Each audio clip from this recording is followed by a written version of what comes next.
आप सभी का ब्लू आईएएस में स्वागत है।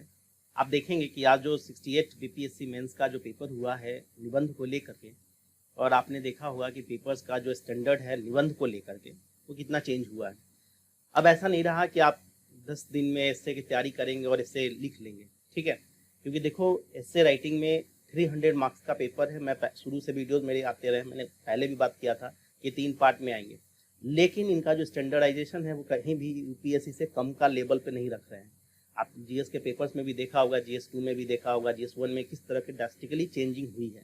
ये चेंजिंग पैटर्न खास करके वैसे स्टूडेंट को ज़्यादा फायदेमंद होगा जो सिविल की प्रिपरेशन, यूपीएससी के प्रिपरेशन पहले से कर रहे हैं। क्योंकि आप प्रीलिम्स तो निकाल सकते हो, लेकिन मेंस के निकालने के लिए आपको अच्छे से मेंस की तैयारी होनी चाहिए। और हमारा शुरू से हम अपने बच्चों को भी यही बात बोलते हैं कि आप राइटिंग, इससे जो राइटिंग है उसको कीजिए, हफ्ते में 1 दिन ही कीजिए, लेकिन जरूर कीजिए। क्योंकि इससे क्या होगा ना कि देखो रटा रटाया इससे कहीं नहीं आने वाला है, ना ही यूपीएससी में। वो कोई इंसिडेंस हो जाता है कि कभी कोई कोर्स लड़ गया और कभी कोई क्वेश्चंस आ गए, ठीक है ना।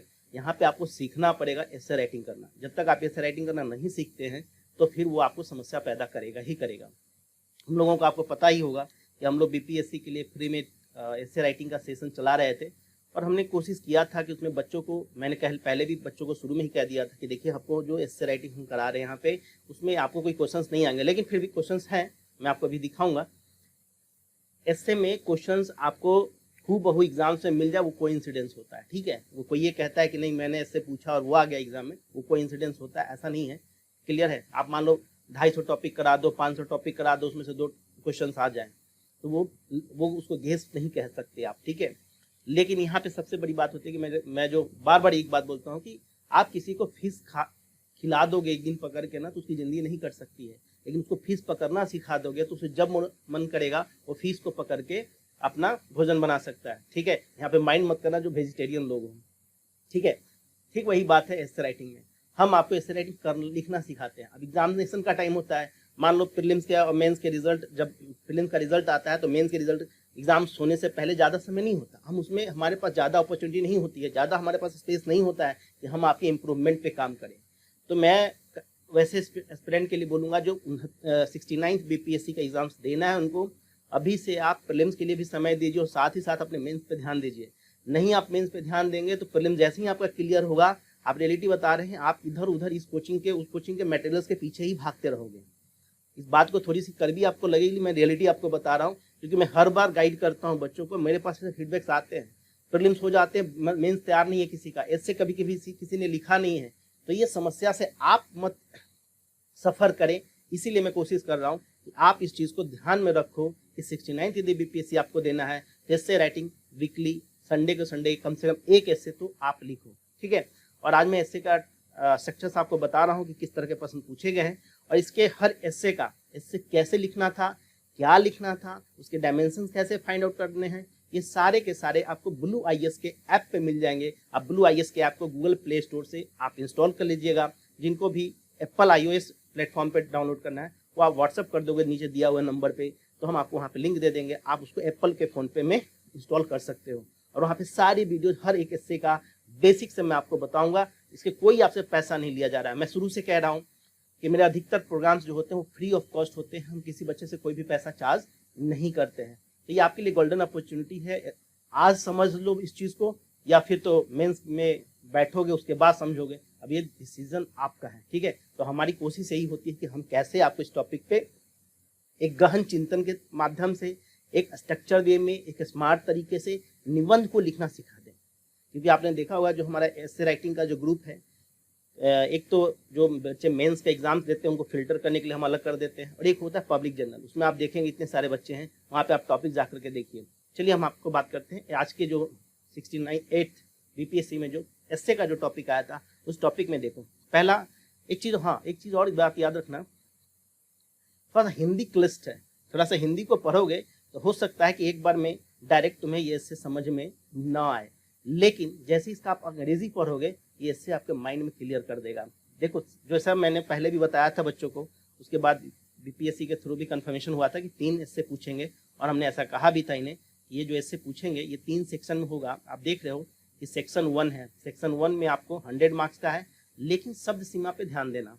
शब्द सीमा इन्होंने कितना कर दिया है, शब्द सीमा कहा है इन्होंने कि 700 से लेकर के 800 के बीच में देना। यानी एक मैं एवरेज मानता हूँ, मान लो 700 ही शब्द मानता हूँ, तो यानी कि 2100 शब्दों का आपको निबंध लिखना है। यूपीएससी में आप क्या देखते हो, 1200 1250 शब्दों के आसपास होता है। वहाँ पे आपको 2 ऐसे लिखने होते हैं, 125 नंबर के, है ना। यहाँ पे 100 मार्क्स के लिखने हैं।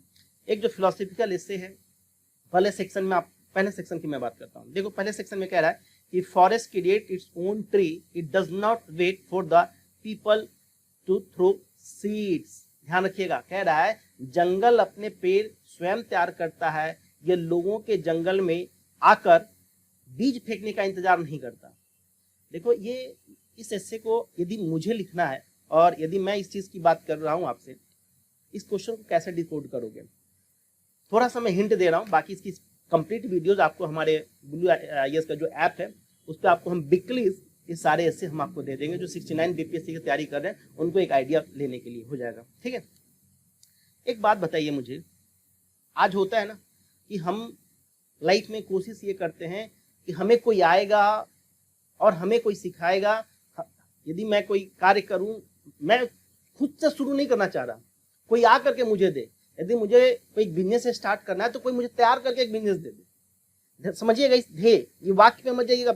अब ये नहीं कि एकदम पूरे जंगल में गए और जंगल का बारे में आप इन्फॉर्मेशन दे रहे हो, ध्यान रखना इस बात को। इससे में ये नहीं लिखना है कि जंगल के बारे में कहानी बतानी है तुम्हें, कि जंगल में कैसे पेड़ उग रहे हैं और कैसे जंगल की कटाई हो रही है। ये सवाल नहीं है, क्लियर कट स्टेटमेंट समझिए। स्टेटमेंट कह रहा है कि जंगल अपने पेड़ स्वयं तैयार करता है और यह लोगों के जंगल में आकर बीज फेंकने का इंतजार नहीं करता। इसका मतलब क्या हुआ? इसका मतलब है कि व्यक्ति अपनी मेहनत से अपने उस मुकाम को प्राप्त करता है, न कि उस मुकाम तक पहुंचने के लिए लोगों का इंतजार करेगा, आए लोग मुझे ढकेल करके, मुझे पुश करके ऊपर की ओर लेकर के जाए। मेरी बात समझ में आ रही है? क्वेश्चन डिकोड हो गया कि नहीं हो गया? ध्यान से समझो, फिर से मैं बात बोल रहा हूं। कह रहा है कि जंगल अपने पेड़ स्वयं तैयार करता है, ये लोगों के जंगल में आकर बीज फेंकने का इंतजार नहीं करता। मतलब जो व्यक्ति परिश्रमी है, जो व्यक्ति हार्ड वर्किंग है, जो मेहनत करना जानता है, वो किसी वस्तु का, किसी व्यक्ति विशेष का, किसी समाज विशेष का, किसी सरकार का, किसी पॉलिटिकल पार्टीज का इंतजार नहीं करता। वो अपने मुकाम, वो अपनी अचीवमेंट को खुद प्राप्त करने की कोशिश करता है। अभी देखो, अभी इस हिस्से को आप आराम से लिख सकते हो या नहीं लिख सकते, ये हुआ डिकोड करना। Are you getting my point? इस तरह से मैं सारे हिस्से को डिकोड करके अपने ऐप जो है ब्लू आईएएस उस पर डाल देंगे, फ्री ऑफ कॉस्ट होगा, आप जाकर के उसको देख सकते हो। क्लियर? दूसरा देखिए, साहित्य ज्ञान का केवल एक स्रोत ही नहीं है, साथ ही साथ नैतिक और सामाजिक क्रिया का भी एक रूप है। यानी literature is not only a source of knowledge but also a form of moral and social activity. अब एक बात बताओ, जितने भी साहित्य आप पढ़ते हो, चाहे आप प्रेमचंद को पढ़ते हैं, है ना, प्रेमचंद जी को पढ़ते हैं, क्या प्रेमचंद जी के जो साहित्य आप पढ़ते हो, उनके जो लिटरेचर पढ़ते हो, क्या वो आपको सिर्फ कहानी लगती है? क्या वहां पे आपको एथिक्स नहीं दिखती? क्या वहां पे आपको सामाजिक क्रियाओं के बारे में जानकारी नहीं मिलता? यानी जो लिटरेचर आप मनोरंजन की दृष्टि से पढ़ते हो, वो सिर्फ मनोरंजन नहीं है, या वो आपका सिर्फ ज्ञानवर्धन नहीं होगा, साथ ही साथ आपके नैतिक मूल्यों की वृद्धि करने में, साथ ही साथ आपको समाज में चल रही उस समय की घटनाओं का, उस समय की क्रियाओं का बारे में जानकारी देता है। इस चीज को ऐसे डिकोड करना था। तीसरा देखिए, कह रहा है कि perform your obligatory duty because action is ended better than inaction. इसका मतलब है कि अपने अनिवार्य कर्तव्य का पालन करें, क्योंकि कर्म निष्क्रियता से अवश्य ही उत्तम है। कोई ना कोई कार्य करो, कोई ना कोई कर्म करो, बैठे रहने से तो अच्छा ही है ना कि कोई कार्य कर रहे हो। अरे हम सने सने चल रहे हैं, धीरे धीरे हम कछुए के चाल से ही चल रहे हैं, हम कछुए के चाल से ही कर्म को कर रहे हैं, ठीक है। बिना बैठ करके आलस के भाव में रहना से तो कहीं ना कहीं बेहतर है या नहीं है? ये पूरा का पूरा ये वाला सेक्शन देखोगे, जो सेक्शन फर्स्ट है आपका, वो सारा फर्स्ट सेक्शन आपका किसका आता है? फर्स्ट सेक्शन आप देखेंगे, ये आ रहा है फिलोसॉफिकल, ये दार्शनिक है। यानी इस क्वेश्चन को देखो, कितनी अच्छी बात है कि आपकी एकदम कितने डीप नॉलेज का डिमांड कर रहा है ये निबंध, है ना। आप 4 ऐसे रट करके या 2 दिन की प्रैक्टिस करके आप कोशिश करेंगे कि हम लिख ले, तो ये पॉसिबल नहीं है। ऐसे बहुत सारे लोग होंगे जिन्होंने लिखा होगा, ऐसा नहीं है, लेकिन मास लेवल पे आप देखोगे तो प्रैक्टिस की चीज है निबंध, 300 नंबर कम नहीं होता। क्लियर है? उसी में से आप देखिए, जो निबंध है उसमें से एक है विचार जीवन का आधार है। मान लो तुम्हारा थॉट्स है, बेस्ड ऑन द लाइफ, हर किसी का लाइफ जो है जीवन में कोई ना कोई एक विचार है। अब कोई विचार शून्य तो नहीं हो सकता, कोई भी व्यक्ति जिंदगी में विचार शून्य नहीं हो सकता। अब विचार वो निगेटिव लेके चलता है या पॉजिटिव लेके चलता है, लेकिन विचार होगा ही होगा। क्लियर, विचार शून्य नहीं हो सकते आप। दूसरी बात कह रहा है कि कोविड के बाद बदलती मांगती शिक्षा। ऑनलाइन के क्षेत्र में आप देखोगे कि कोविड-19 के बाद शिक्षा के क्षेत्र में किस तरह का ड्रास्टिकली चेंज हुआ है ना। और इन्होंने बहुत अच्छा दिया था कि कोविड के बाद बदलती मांगती शिक्षा। अब कैसे शिक्षा, जब आदमी घरों में ही बंद हो रखा है और उससे बाहर जाना, आप एजुकेशन से तो हर किसी को कितने दिन दूर कर सकते हो, ठीक है। यदि आप एजुकेशन से दूर करते हो, शिक्षा संस्थान पूरी तरह से बंद रहेगा, तो कहीं ना कहीं आपको और भी 20 साल 10 साल पीछे ही ले जाएगा देश को, है ना। तो इस चीज में हम किस प्रकार से ऑनलाइन शिक्षा, जनरली इसमें ऑनलाइन शिक्षा के इंडिकेशन करके देना, नॉर्मल से वीडियोज है, अभी आप देखेंगे, हम आई बटन में उस लिंक दे देंगे आपको ऑनलाइन शिक्षा वाली, आप देख लीजिएगा, वहां पे से आप इस ऐसे को क्लियर कर सकते थे, आप इसको लिख सकते थे। उसके बाद देखिए, इंटरनेट ने हमारे संसार को विश्व गांव में बदल दिया, ठीक है। Internet that turn the one world in the global village. ये ऐसे हमने यूपीएससी के जो बच्चे थे उन्हें हमने कराया था, बीपीएससी वाले में तो हमने ये ऐसे को नहीं दिया था टॉपिक को, क्योंकि हम लोग यहाँ पे थोड़ा सा सेंट्रिक हुए थे कि बीपीएससी में थोड़ा सा लेवल को लेकर के, लेकिन ये कहीं लेवल को और आगे इनहेंस किए हैं। लेकिन जो ऐसे राइटिंग करना जानते हैं, वो लिखना जानते हैं, वो लिख लेंगे, कोई दिक्कत नहीं है। ये ग्लोबल विलेज का क्वेश्चन जनरली आप देखोगे तो यूपीएससी से ये मैच करता है। चलिए देखते हैं जो एस्से नंबर 4 है। देखो एस्से नंबर 4 में क्या कॉन्सेप्ट है, इसको कैसे आप डिकोड करते हो। कह रहा है कि good art should illuminate our experience और रिवील ट्रूथ, यानी कि उत्कृष्ट कला हमारे अनुभव को प्रकाशित करती है या सत्य को उद्घाटित करती है। देखो इस निबंध को, एक निबंध में ये नहीं होता है कि फिक्स डायमेंशन है कि आप एक ही तरह का एस्से सबका होगा, सबकी अपनी अपनी एक सोच होती है। क्लियर, यहाँ पे जब इस एस्से को डिकोड करना है, इस चीज में ध्यान रखना है ये बात कि यहाँ पे कह रहा है गुड आर्ट। आज देखो इस चीज को कैसे तुम जोड़ सकते हो। आप देखते हो कि सिनेमा के नाम पे बहुत सारे डॉक्यूमेंट्री भी बनाई जाती हैं, बहुत सारी फिल्में बनती हैं, है ना। तो आप या तो आप एक अच्छे फिल्म मेकर हैं, तो आप उस सत्य घटनाओं को लेकर के सामने आ सकते हैं, आप अपने सत्य को रख सकते हो अपने सिनेमा के माध्यम से, अपने कला के माध्यम से, अपने लेखनी के माध्यम से, ठीक है। या दूसरी बात कह रहा है कि उत्कृष्ट कला हमारे अनुभव को प्रकाशित करती है। यदि हमें राइटिंग की कला है या हमें पिक्चर ड्राइंग करने की हमारी कला है, तो या तो हमारे एक्सपीरियंस को बाहर लेकर के आएगा या सत्य को रखता है। इसी पे डायलेमा पे ये आपको देगा। अब आप किस तरफ सोचते हो। आप देख सकते हो कि बहुत सारे ऐसे नॉवेल लिखे जाते हैं, ऐसे लिटरेचर लिखे जाते हैं, उसको गवर्नमेंट बैन करती है। क्यों? क्योंकि वो सत्य के लेकर के आगे आती है। बहुत सारे सिनेमा में आप देखोगे, फिल्मों में देखोगे, डॉक्यूमेंट्रीज में देखोगे, उसको लेकर के आ रही हैं। तो आप क्या ये सत्य घटनाओं को आप दिखा रहे हो, अपने जो कला का जो आप क्षेत्र में जो आपने महारत हासिल की है, जो आपका क्वालिटी है, उस क्वालिटी को लेकर के आप किस तरह की चीजों को लेकर आ रहे हैं। तो इस चीज को आप दो पार्ट में करेंगे। एक पार्ट में ये दिक्कत करेगा। इससे क्यों ऐसे दिक्कत करेगा कि मान लो मूवी को ही लेकर के चले जाओगे कि नहीं, कला है, कला का इज्जत होनी चाहिए, है ना। कला के नाम पे, फ्रीडम ऑफ एक्सप्रेशन के नाम पे आप कोई भी चीज तो बात नहीं रख सकते ना, कुछ भी तो आप नहीं कह सकते, वहां तो रिस्ट्रिक्शन कुछ है ही। अब सवाल ये उठता है कि जब हम कला के नाम पे कुछ भी चीजों को परोसने की कोशिश करेंगे, हम कहेंगे कि हम समाज में की सत्य चीजों को दिखाने के प्रयास कर रहे हैं, तो सिनेमा तो समाज का आईना की बात करता है कि आईना होता है, जो समाज में चलता है वही सिनेमा में दिखाई देती है। तो इस एस्से को आपको 2 डायमेंशन में लेकर के चलना है। एक तरफ इसको ये भी दिखाना है आपको कि कला के नाम पे किस तरह की इश्यूज को समाज के सामने लाया जाता है, रखा जाता है, सच्चाई की रखाई जाती है, और कभी कभी उसकी विपरीत चित्रित भी किया जाता है। ये तो हो गया सिनेमा के माध्यम से। यही बात लिटरेचर के माध्यम से। लिटरेचर में भी है कि जो अनुभव है, आप मान लो किसी का मोटिवेशन पढ़ते हो, है ना, मान लो किसी का मोटिवेशनल बुक्स पढ़ते हो, वो किसी ने लिखा है। लेखनी एक कला है, लिटरेचर लिखना भी एक कला है। उस कला के माध्यम से उस चीजों को क्या होगा, आप लोगों के सामने लाओगे। आप अपने अनुभव, आपने जो एक्सपीरियंस गेन किया है, क्या उसको आप रख रहे हैं कि नहीं रख रहे हैं, क्या वो आपके अनुभव को प्रकाशित कर रहा है कि नहीं कर रहा है। समझ में मेरी बात आपको आ रही है। ये 4 ऐसे जो मैंने आपको डिस्कस किया, पहले वाला जो forest creates its own trees, it does not wait for the people of the throw sets, मतलब मेहनत इसको इस तरह से आसानी से कि मेहनत करने वाला व्यक्ति ये इंतजार नहीं करता कि कोई आएगा उसके लिए मेहनत करेगा या उसे आगे बढ़ाने में कोशिश करेगा। जिन्हें मेहनत करना है, जिन्हें अपने लक्ष्य की प्राप्ति करनी है, वो किसी का इंतजार नहीं करते। मेरी बात समझ में आ गई? तो देखिए ऐसे कितना आसान हो गया। इसी ऐसे को मैंने आपको लेमन भाषा में समझा दिया।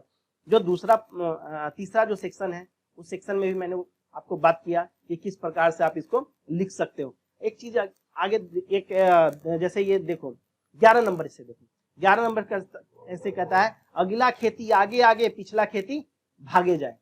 अगला खेती आगे आगे और पिछला खेती भागे जाए। इस हिस्से को यदि डिकोड करना है तो इस हिस्से को ऐसे लेकर के चलते। हर स्टूडेंट का लाइफ में देखो क्या हो रहा है, हम हमेशा ना नई नई चीजों को पढ़ने की कोशिश करते हैं और पीछे हुए पढ़ी हुई चीजें हमारा क्या होते जाता है, भूलते चले जाते हैं। आप कह रहे हो कि हम डेवलपमेंट कर रहे हैं, आप डेवलपमेंट की बात करते हैं, गवर्नमेंट क्या कर रही है, डेवलपमेंट कर रहे हैं। डेवलपमेंट के नाम पे सड़कें बना रहे हो, आप रोड बना रहे हो, बिजली ला रहे हो, रेलवे बिछा रहे हैं, लेकिन हो क्या रहा है, समाज में असमानता बढ़ते जा रही है, बेरोजगारी बढ़ते जा रही है, गरीबी बढ़ते जा रही है। तो आप एक तरफ अगले करते जा रहे हो, पिछले को छोड़ते चले जा रहे हो।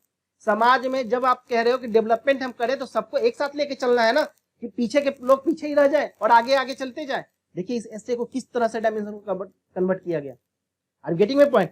तो फ्रेंड्स, एक वीडियोज में ये पूरा पॉसिबल नहीं है कि पूरी ऐसे हम आपके साथ बैठ करके डिस्कस करें और आपको इसके आंसर्स बताएं।